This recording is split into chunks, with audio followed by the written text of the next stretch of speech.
Let's be honest, we've all been there, right? Either giving the cold shoulder or getting it. But what exactly is the silent treatment? Turns out it's way more than just not talking. It's this incredibly powerful act with a really surprising and complex story behind it. So that's the big question we're going to dig into today.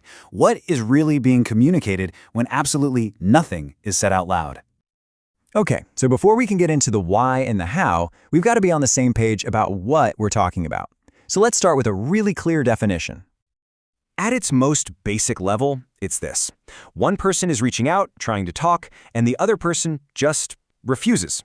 They shut it down. The key here isn't just the silence itself, It's the withholding of communication. It's a deliberate choice. And psychology is pretty crystal clear on this. It is not a neutral act. It's often called passive-aggressive, a form of manipulative punishment and a way to show real contempt. Some even say it's the most common way we ostracize each other.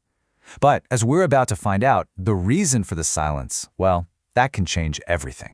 But where did this whole idea even come from? Well, you might be surprised, I know I was, to learn that the term silent treatment didn't start in a therapy session. It started in a prison. No, really. The term actually goes all the way back to the 1830s. It was a formal punishment in prisons, believe it or not. It was seen as this humane alternative to physical punishment, supposed to make inmates reflect. It even became a fashionable method for a while. But today, the meaning has totally flipped and moved into our personal lives, into our relationships.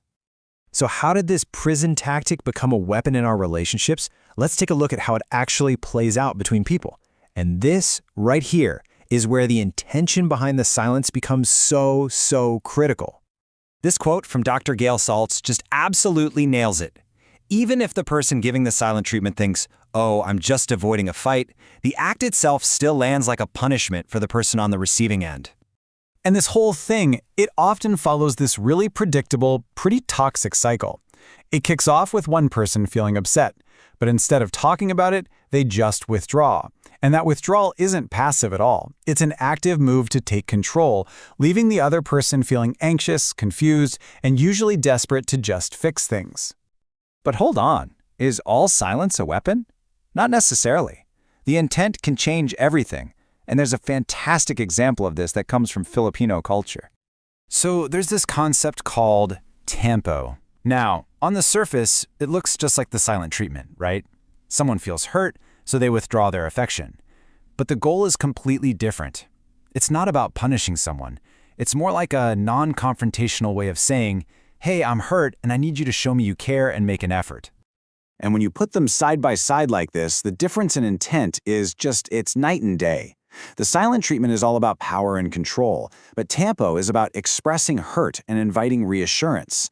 The goal isn't to make the other person give in, it's to get them to actively show that they care. And there's even an expected response to Tampo. It's called suyo, and it's basically like a gentle recording of your partner.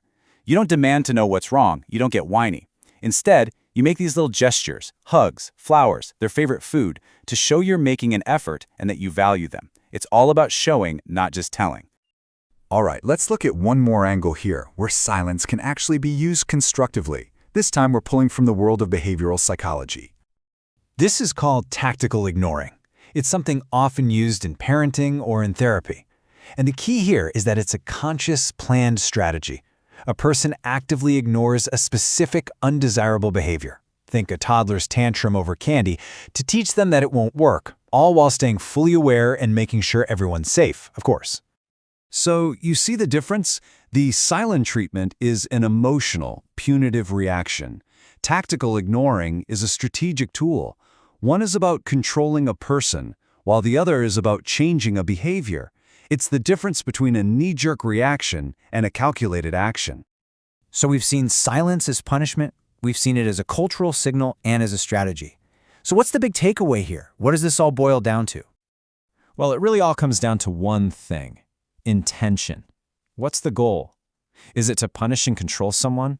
Or is it to communicate a need, or maybe even to guide a behavior? That motivation, that's what separates healthy communication from unhealthy control. And that leaves us with a really good question for our own lives. The next time you choose to be silent, just ask yourself, am I trying to communicate something here? Or am I just trying to control the situation? The answer really does make all the difference. Thanks for checking out this explainer.